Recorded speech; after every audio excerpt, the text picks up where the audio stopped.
Tonight, Moscow is no longer a city of straight boulevards and golden domes glittering under the cold sky. It has turned into a giant forge where every footstep on granite is a hammer blow on the old order.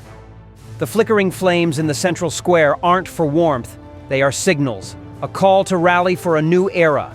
From factory workers to students, from long-haul drivers to hardened veterans, streams of people converge like underground currents bursting to the surface, swelling into a crimson flood. They no longer believe the reassurances broadcast on state television, no longer wait for a figure who has been absent for far too long. A question pounds at the city's chest. Who holds the doors of the Kremlin?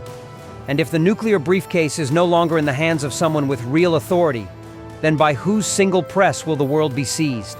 At every intersection, barricades are hastily thrown up from trash bins, buses, even containers shoved across the street. The people quickly relearn the language of urban warfare. Bottlenecks, gridded blocks, open escape lanes. Rooftops turn into watch posts, balconies into vantage points. In the crowd, mixed with slogans, quiet faces signal, split formations, keep contact with handheld transmitters. This is no longer a spontaneous mass. It has a spine, a structure, a tactical rhythm. That composure makes observers ask, in the dark, is there a hand pulling the strings? Elite security forces are ordered into the streets with armored vehicles, riot shields, and full armament. They set up checkpoints, cinch traffic junctions, and cut mobile service downtown like a heavy blanket thrown over air already burning hot. But the anomaly shows quickly. Some units refuse to act harshly. A few soldiers even break ranks, handing over weapons, even if only sidearms or spare magazines to civilians. A crack appears in a wall once thought to be solid steel. When orders no longer have a supreme nerve center to bind them, the nervous system of a coercive machine trembles. That is the ruthless law of all institutions. When the center is blurred, the periphery decays. In that tableau, the name Wagner sweeps across the capital's sky like a heavy cloud. After a plane crash buried its leader, many thought that mercenary army had dissipated like smoke. In reality, it didn't disappear. It fractured into thinking shards, slipping into the fissures of the order. Tonight, unmarked convoys appear at the city's edge, moving as silently as shadows. They don't storm in, don't shoot. They watch, count beats, take the measure. If the security linchpin weakens, they will step in to fill the vacuum. If the civilian wave takes the square, they can play firefighter and demand power in return. That is the tactic of those who have passed through Syria, Libya, and Africa, patiently stalk the golden moment. Farther away, eyes in the sky remain open. Electro-optical satellites record every stream of bodies, each convoy pivoting at key intersections. Electronic reconnaissance aircraft orbit outside, sucking in stray snippets of signal. A cold report knocks on security briefing rooms. The communications network tied to Russia's nuclear command system jammed for 17 minutes. 17 minutes, a span long enough to change a city's fate, long enough for a hand to reach the switch. No one dares to say what exactly happened. Only one reality stands. Power vacuums never sit still. They pull in every nearby ambition like a black hole. Washington lights up like a control room. Alert levels rise, sensor chains skew northward. No thundering declarations, only crisp sealed orders. Ready long-range bombers, thicken the missile defense ring, open the headsets of electronic warfare. Allies in Europe change their posture at once. Fighters on standby, interceptors warmed, warships tightening patrols in the Mediterranean and the North Sea. No one wants the worst to happen. But the nearer bad, an accidental press, a counterfeit order, is enough to rock the entire world order. Back in Moscow, boulevards are blocked by barbed wire and armored vehicles. The crowd doesn't disperse. They anchor key junctions, occupy buildings with commanding views, form relay teams. When riot police push forward, Molotovs and bricks arc through the air, the sound of breaking glass mixing with wailing sirens. An APC carrying soldiers flips and flames, not because the people are brutal, but because in urban battlefields every detail is magnified. Small mistakes balloon into grand symbols. From that moment, the atmosphere changes color. At the choke points, the maxim, "whoever has information rules," becomes stark. Security units have weapons but have lost the public's trust. The crowd lacks firepower, but holds the ground, the roots, the will. Wagner operatives glide like phantoms, few in number, quiet, organized, leaving traces everywhere. They don't choose sides too early.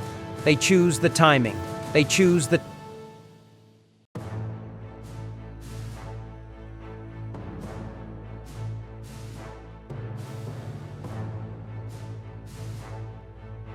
As that moment grows heavy, a pivotal storyline steps onto the stage: the nuclear key.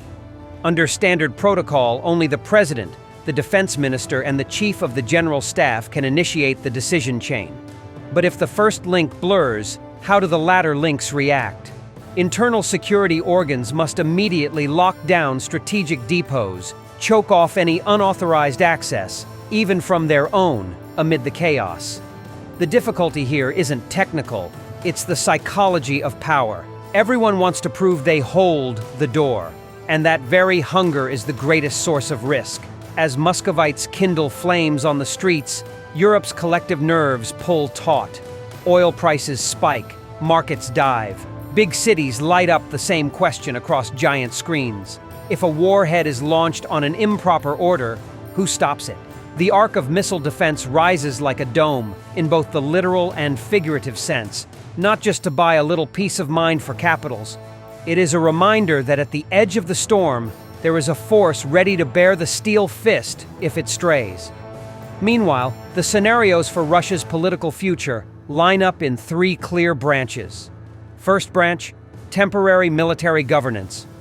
A group of generals or a security structure stands up to impose order, maintain minimal stability, and keep the arsenal safe. Advantage, speed and firmness. Risk, the public's boiling anger won't cool. The conflict drags into a low-intensity civil war. The economy plunges. Second branch, civilians seize power.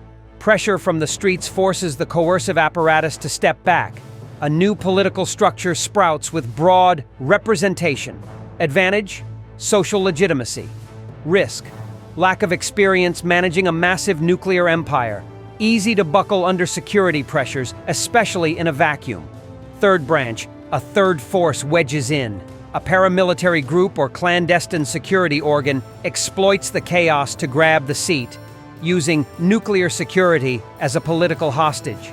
Advantage, decisiveness and speed.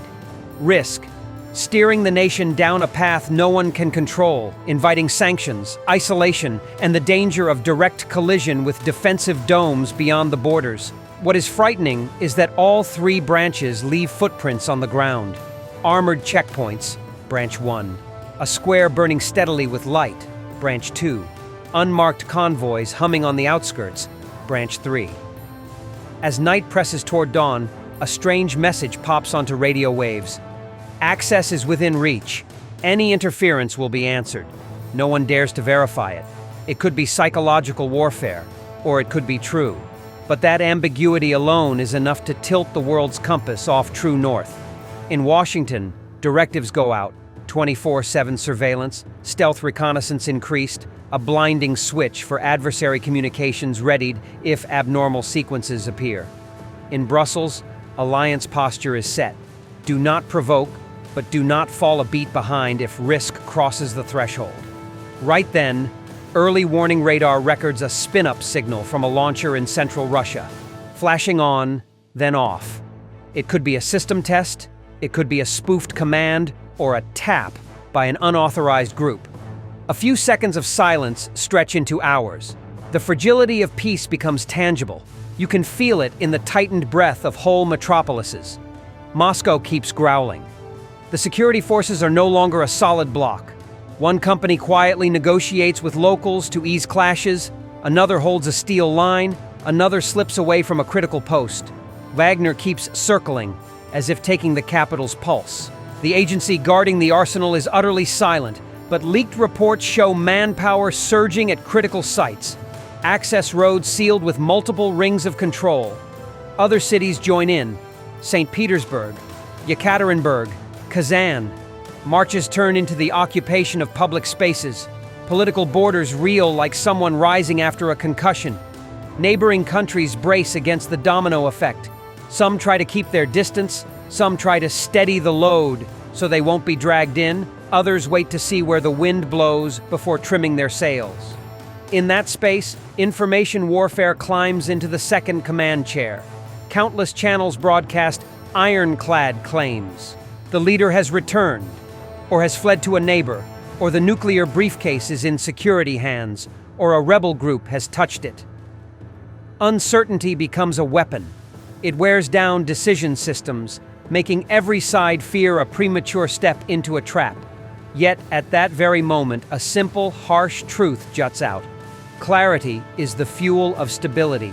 Ambiguity is the gunpowder of crisis. Across Europe, public arguments flare. Trust the alliance's umbrella or build a private roof. Some call to break free of entanglements to reduce risk. Others insist only a shared canopy stops the hail. Those quarrels are part of a battlefield too, the domestic political field, where ballots and fears twist around each other.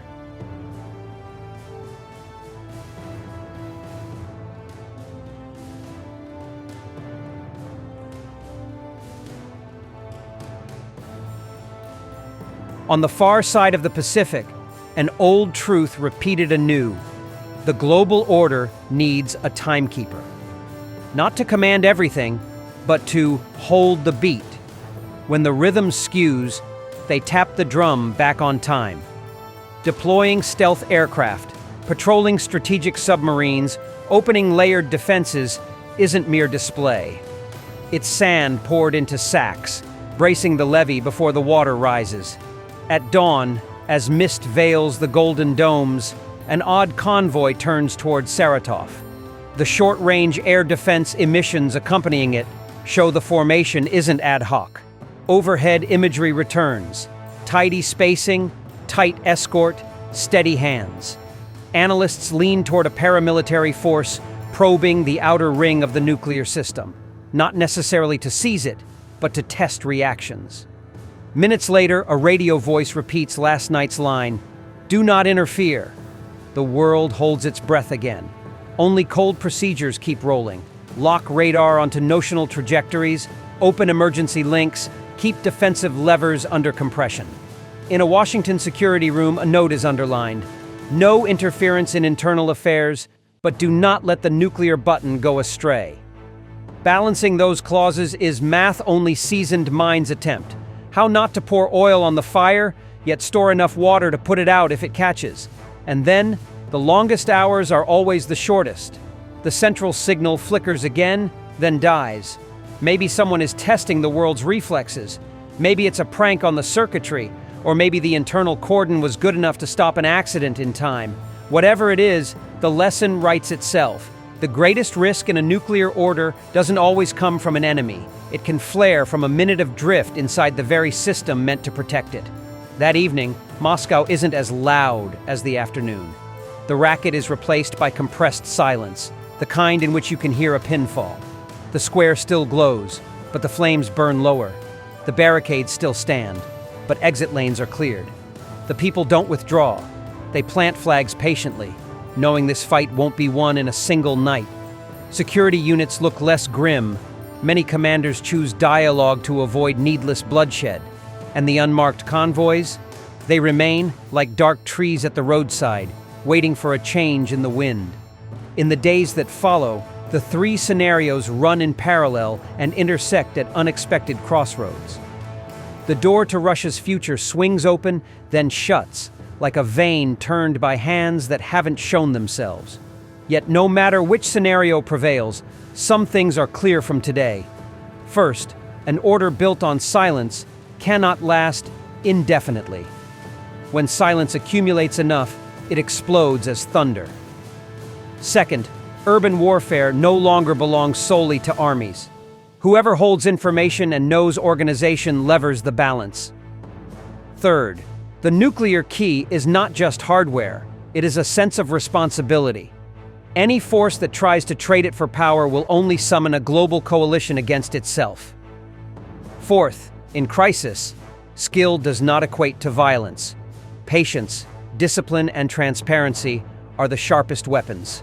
And the lesson for the whole world, not only Europe or the United States, instead of waiting for crises to flare and then rushing to smother them, reinforce the soft safety layers early, channels of dialogue, mutual oversight mechanisms, shared alert procedures, drills for handling spoofed orders, things that seem boring yet save the world on bad weather days.